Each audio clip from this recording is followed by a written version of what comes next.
Oke ya, lanjut di yang kedua ya, mengenai sadar hukum di lingkungan sekolah.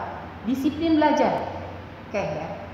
Disiplin belajar. Kalau kita belajar itu kan harus disiplin. Segala sesuatu kalau tidak ada kedisiplinan kita tidak akan menghasilkan yang maksimal ya. Makanya harus disiplin. Apa sih disiplin belajar itu? Disiplin belajar, misalkan tugas-tugas di sekolah juga harus diselesaikan. Guru lagi menjelaskan harus kita dengarkan, apa yang tidak mengerti juga harus kita pahami, dan kalau tidak mengerti juga harus bertanya dan lain sebagainya ya. Oke, lanjutnya ada ikut upacara bendera seminggu sekali ya. Di kita di SMA Pasundan 2 itu karena lapangannya kita bersama dengan saudara kita juga SMA Pasundan 8, mungkin upacaranya 2 minggu sekali. Jadi kalian semuanya harus ikut dalam upacara. Itu salah satu kedisiplinan di dalam hukum untuk mengikuti upacara bendera di sekolah. Yang selanjutnya, yang keempat, menyeberang jalan pada tempatnya ya. Jadi kalian itu kalau menyeberang jalan itu jangan sembarangan ya, karena ada aturan lalu lintas. Itu juga sama ya. Misalkan sekarang atau kita naik angkot atau kalian bawa kendaraan, itu tidak boleh ngelawan arus ya. Apalagi di Cihampelas di sini ya. Di Cihampelas itu jalannya lurus dari atas ke bawah ya.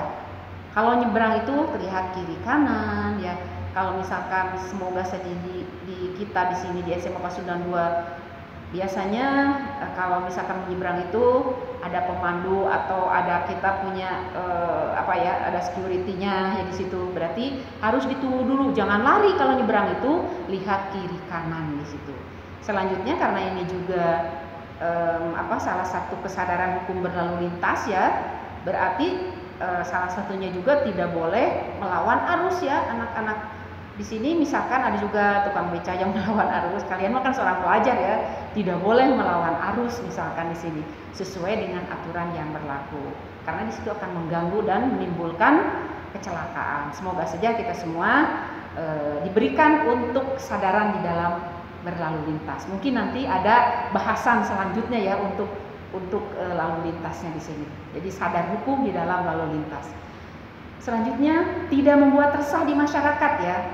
Nah di sini di dalam kesadaran di sekolah di sini ya, di lingkungan sekolah ini, alhamdulillah sekolah kita mungkin jauh dari pemukiman masyarakat. Tapi kalau misalkan istirahat kan boleh keluar, tapi harus ada izin juga ya.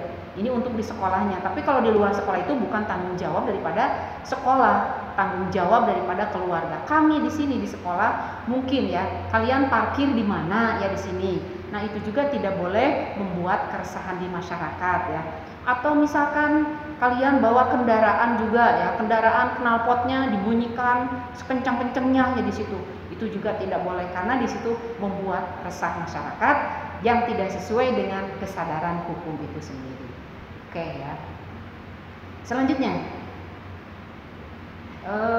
ini tadi sudah ada bahasan sedikit ya. Sadar hukum di lingkungan masyarakat. Kalau tadi di sekolah, sekarang masuk ke masyarakat. Tadi salah satunya sudah dibahas ya. Yang pertama ya, menjaga nama baik lingkungan masyarakat. Di mana sih kalian berada? Itu juga kalian harus bisa menjaga nama baik. Berangkat ke sekolah, oh saya masyarakat atau saya KTP-nya misalnya yang sudah punya KTP, kalau kelas 10 mungkin belum punya KTP ya. Berangkat dari sekolah misalkan tempat tinggalnya umpamanya di daerah Sukajadi ya. Nah itu kalian itu berangkat sekolah itu di jalan atau dimanapun harus bisa menjaga nama baik lingkungan di masyarakat itu sendiri ya. Atau misalkan di dalam masyarakat itu sendiri justru kalian harus ikut serta dalam kegiatan-kegiatan yang ada di dalam kegiatan di masyarakat ya. Atau misalkan di masyarakat itu ada Karang Taruna, silahkan kalian ikut juga ya. Tidak boleh di sini menyalahi aturan. Selanjutnya, menghormati sesama warga masyarakat. Kita harus saling menghargai dan menghormati sesama warga masyarakat. Apalagi kalau misalkan kita berbicara tentang negara Indonesia. Negara Indonesia itu adalah negara yang berdasarkan Bhinneka Tunggal Ika ya. Berbagai macam suku, berbagai macam agama, semuanya adalah satu negara Indonesia ya. Jadi kalian semuanya di sini berarti semuanya warga negara Indonesia, walaupun ada dari mana, dari Papua atau dari manapun, itu adalah harus menghormati sesama warga masyarakat. Masyarakat di Sukajadi, masyarakat di Cicahem, itu semuanya adalah lingkungan kalian, semuanya lingkungan kalian sendiri. Oke ya. Tidak bertindak di luar norma. Tadi Ibu sudah menjelaskan, norma itu ada 5. Semuanya kalian harus bisa menghormati. Semuanya harus bisa melaksanakan, semuanya harus bisa menghargai ya di situ. Jadi kalau kecuali karena manusia itu adalah al-insanu mahalul khata wa nisyan, bahwa manusia itu tempatnya salah dan lupa, tapi bukan berarti harus lupa selamanya, tidak ya di situ. Tapi kalau lupa mah itu mah memang manusiawi. Oke, selanjutnya selalu memelihara ketertiban, keamanan dan ketentraman. Ini juga kami sebagai warga sekolah kalian itu di masyarakat dimanapun kalian berada harus menjaga ketertiban, keamanan dan ketentraman. Ya, kita lanjut ya. Sadar hukum di lingkungan negara sekarang ya. Nah, ini apa saja sih kesadaran hukum dalam lingkungan negara di sini?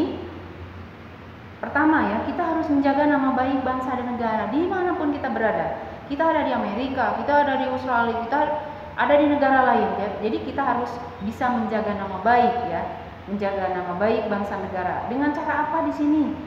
Kalian bisa mengharumkan nama baik ya di situ dengan belajar, misalkan dengan berkompetisi dengan negara-negara lain ya. Salah satunya di situ bisa menjaga nama baik bangsa dan negara. Kalau kita ada di negara lain pun kita tidak sembarangan berbicara yang tidak sesuai dengan aturan. Oke. Yang kedua, taat dan patuh dalam menjalankan aturan-aturan yang dikeluarkan oleh negara. Jadi kita tidak boleh jadi warga negara yang yang tidak sesuai dengan aturan. Misalkan kita pergi ke negara lain dengan tidak punya visa ya. Jadi kita tempat tinggalnya misalkan di mana di situ ya. Jadi sekali lagi salah satunya taat patuh dan dalam menjalankan aturan-aturan yang dikeluarkan oleh negara. Atau misalkan kita kalian di sini kelas 10 mungkin belum punya SIM ya. Nah, itu juga kan aturannya tidak boleh membawa kendaraan ke sekolah. Jadi salah satu untuk mentaati aturan negara ya. Taat membayar pajak juga sama ya. Itu juga taat dalam lingkungan negara. Selanjutnya saling menghormati antar sesama warga negara ya. Nah, itu berarti ada 4 poin ya. Ada 4 poin, kita review kembali 4 poin yang harus diikuti oleh kalian semua di dalam taat hukum di lingkungan keluarga. Yang pertama yaitu lingkungan keluarga, yang keduanya adalah lingkungan sekolah, yang ketiganya lingkungan masyarakat, dan yang keempatnya adalah lingkungan bangsa dan negara. Oke. Ya. Tadi kesadaran hukum di dalam yang 4 itu, yang terakhir adalah di negara ya. Nah, salah satu kalau ada pelanggaran di sini ya, pelanggaran terhadap kesadaran hukum dalam negara, yaitu mengenai penyalahgunaan narkoba ya.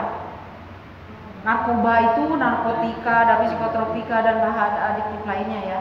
Serta apa sih dampak terhadap narkoba? Kalian sudah tahu mungkin ya. Apa sih narkoba itu ya? Ini ada menurut Undang-Undang Nomor 35 tahun 2009 ya. Zat atau obat yang berasal dari tanaman atau bukan tanaman, baik sintetis maupun semi sintetis ya, dalam menyebabkan penurunan atau perubahan kesadaran, hilangnya rasa, mengurangi sampai menghilangi rasa nyeri ya, dan dapat menimbulkan ketergantungan yang dibedakan ke dalam berbagai macam golongan ya. Jadi anak-anakku, ini mungkin di Indonesia itu paling tidak ada 4 juta penduduk yang telah menjadi korban daripada narkoba ya. Oke ya. Selanjutnya, bagaimana sih narkotika di sini bekerja? Nah, untuk bilang dalik ya, ini cuma pengetahuan kalian supaya tidak terjadi hal-hal yang tidak diinginkan ya. Narkoba itu ya, misalkan ya nih, bisa menghilangkan nyeri atau rasa sakit ya, yang disebut narkoba ya. Ada yang disebut dengan psikotropika, perubahan mental dan perilaku. Ada zat adiktif, zat yang dapat menimbulkan ketergantungan. Nah, ini juga sama ya. Nah, sekarang kita lihat pembagiannya apa aja. Oke ya. Ada pertama ya, berdasarkan asalnya. Ya. Ada secara alami ya, tanpa adanya proses fermentasi. Itu misalkan, ini pasti semuanya ketawa ya. Ada ganja ya. Atau kata mungkin kalian pernah mendengar cimeng ya di situ ya. Itu sama aja, daun koka dan seterusnya. Nah, ada yang sintetis. Sintetis itu misalkan ada morfin, ada heroin ya, ada kodein ya. Berdasarkan asalnya di sini ya. Semi sintetis yang tadi ya. Sekarang yang sintetisnya, misalkan amfetamin ya. Ada pentidin ya. Ada dexamfetamin ya. Nah, apa sih efek yang ditimbulkannya? Di sini berarti ada depresi atau depresan di sini ya. Jadi berfungsi mengurangi aktivitas, membuat pengguna menjadi tidur atau tidak sadar diri. Makanya kalau ada misalkan yang istilah anak-anak yang ngedral di situ ya, mungkin play ya di situ ya, jadi tidur ya. Alhamdulillah min zalik. Yang keduanya stimulan ya. Jadi berfungsi merangsang fungsi tubuh dan meningkatkan kegairahan kerja. Biasanya, tapi mudah-mudahan tidak ya, ada anak-anak BDS Mama Sunda 2. Anak-anak B misalkan di sini harus harus make dulu nanti biar main bandnya jadi tidak capek misalkan. Tapi jangan seperti itu. Jauhi apa yang disebut dengan stimulan. Selanjutnya ada halusinogen ya. Jadi menimbulkan efek halusinasi ya.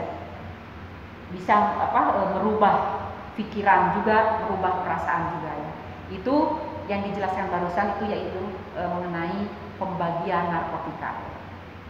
Tadi sudah ya, golongannya ada narkotika, ada putau dan lain sebagainya ya. Golongan 1 dan golongan 2-nya misalkan ini ada yang digunakan untuk pengobatan juga, karena kalau operasi itu juga sebenarnya pakai morfin ya atau petidin ya. Petidin ya. Digunakan pengobatan ya, tapi ada efeknya ketergantungan. Jadi sekali lagi, ini mah sekedar pengetahuan buat kalian ya. Yang ketiga ada narkotika golongan ketiga ya. Ini digunakan ya sebagai pengobatan, namun ini juga sama ada efek ketergantungan juga, seperti ada kodein juga dan lain sebagainya. Oke ya. Ini sebenarnya ada obat-obatan yang memang kalian bisa lihat ya, bisa lihat di gambar ya. Terus juga ya di sini golongan 1 ketergantungannya sangat kuat sekali ya. Misalkan ekstasi ya di sini. 3 digunakan untuk obat ini ya. Yang kedua ketergantungan kuat, kalau tadi sangat kuat ya. Nah, ini semua digunakan untuk pengobatan seperti tadi sudah dibahas ya, amfetamin. Karena operasi juga sebenarnya di situ pakai morfin juga ya, di situ pakai pengobatan ya. Ada golongan 3, golongan 4 ya, ketergantungan yang ringan. Alhamdulillah min dzalik, semuanya ini hanya pengetahuan buat kalian ya. Ya, tadi sudah dibahas lebih banyak narkoba dan sebagainya. Sekarang apa sih bahaya narkoba itu ya? Yang pertama segi kesehatan ya. 1, merusak organ tubuh ya di sini. Apa sih yang dirusak itu? Ada paru-paru ya, jantung, ginjal, termasuk hati. Alhamdulillah min dzalik, bisa kalau sudah ketergantungan banget ya di sini, penyakit yang harus kita nauzubillah, ada HIV atau AIDS ya. Ada OD ya. OD itu apa? Overdosis ya di situ. Nauzubillah, kita di situ kalau yang OD berarti matinya konyol ya. Yang selanjutnya ya di sini bahayanya ya tadi, OD itu pasti akan menimbulkan kematian. Selanjutnya tadi di segi kesehatan ya, merusak organ tubuh. Di segi psikososial ya, terjadi kriminalitas ya.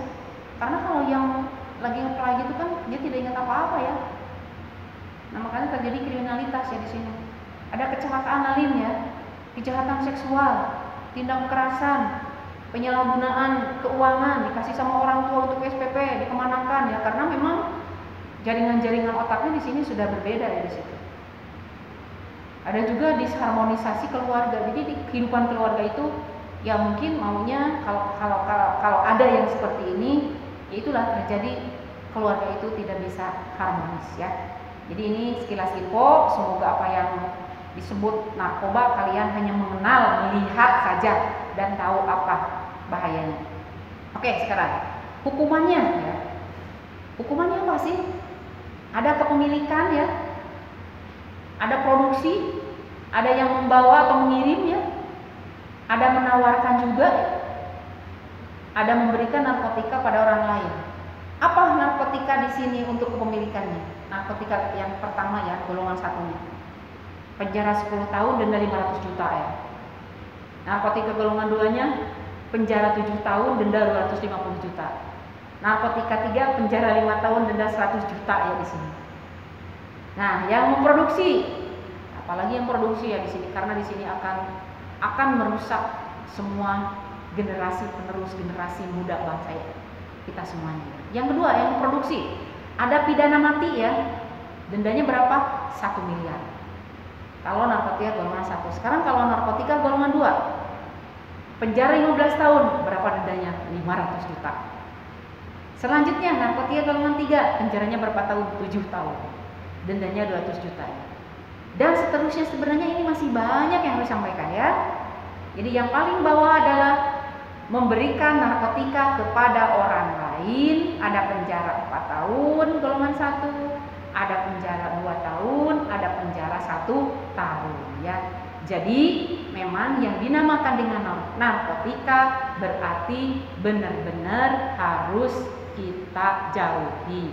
Tapi tadi hanya sekilas info saja, kita ini harus menjauhi apa yang dinamakan dengan narkotika atau dengan psikotropika ya.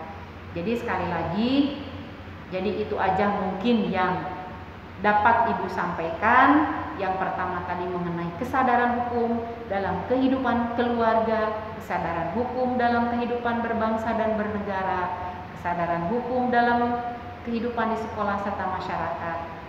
Ya, yang terakhir mengenai pelanggaran-pelanggaran hukum, di antaranya mengenai pelanggaran, sebenarnya pelanggaran banyak ya, di antaranya di sini mengenai narkotika. Jadi kalau misalkan ada pelanggaran narkotika di sekolah itu sudah tidak ada maaf bagimu, karena ini akan dikembalikan ke orang tua ya. Mungkin sekali lagi semoga kalian semuanya bisa memahami apa yang Ibu sampaikan dan semoga bermanfaat. Kurang lebihnya mohon dimaafkan ya. Yang namanya manusia juga tadi adalah tidak luput dari kesalahan, yang benarnya adalah dari Allah, yang salahnya dari Ibu sendiri. Billahi taufiq wal hidayah. Wassalamualaikum warahmatullahi wabarakatuh.